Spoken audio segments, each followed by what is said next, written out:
know you've talked with me about it, that you have a plan. It's like a big puzzle that you have, and you write down a bunch of things like for a business to scale it to this or whatnot. And even do you do it with life goals too, even maybe? But it's a big plan. Can you kind of explain that, like the puzzle pieces that you write down on that? Yeah. So I will take, when I have an idea like that, or if I'm helping somebody else with an idea, it's funny. One of the guys that works with me carries one of the puzzles I wrote around with him. It's laminated in his bag. He's been with me for 15 years. Huh. So, because, I will write it out, the goals in the middle, and then I start to just, this is going to have to happen, or I'm going to have to do this. So, like, if the goal was I want a $100 million company, well, I'm going to have operations, but that operations is going to have a place. But in order to have a place, I'm going to have the money. It just keeps building and building and building, bidding.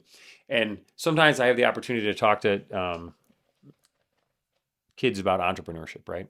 And I always talk about it that, like, we were just upstairs in your house. It's a 2,000 piece puzzle, right? That you're working on, Hmm. right? That's going to take you a long time. Yeah. And there's going to be a lot of pieces that don't fit. And you got to keep working and keep working and keep working, right? That's how I look at starting a business. It's a 1,000 piece puzzle. The next year, maybe it's 500, right? So as you get more refined and as you make mistakes and alter your course, the puzzle shrinks. And eventually it's a kid's puzzle. Eventually it's a 10-piece puzzle, right? They're big, big pieces that you're trying to perfect. And that's when you're in a really great spot. Hmm.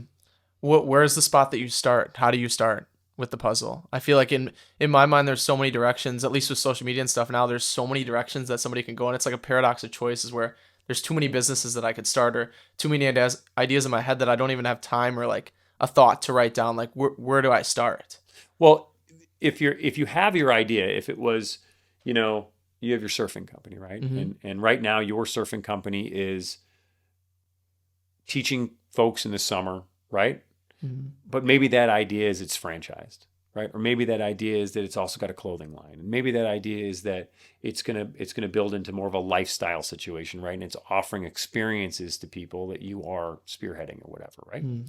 Well, if you were doing it, then your puzzle in the middle would be whatever you wanted it to be, like where you might end up, right? And then, oh well, I'm gonna have to get a boat. And I already have that, right? But off the boat, it's gonna have to be, you know, I'm gonna need funding. I'm gonna need a partner. I'm going to need all. It's once you start to do it, it's kind Yeah. of hard.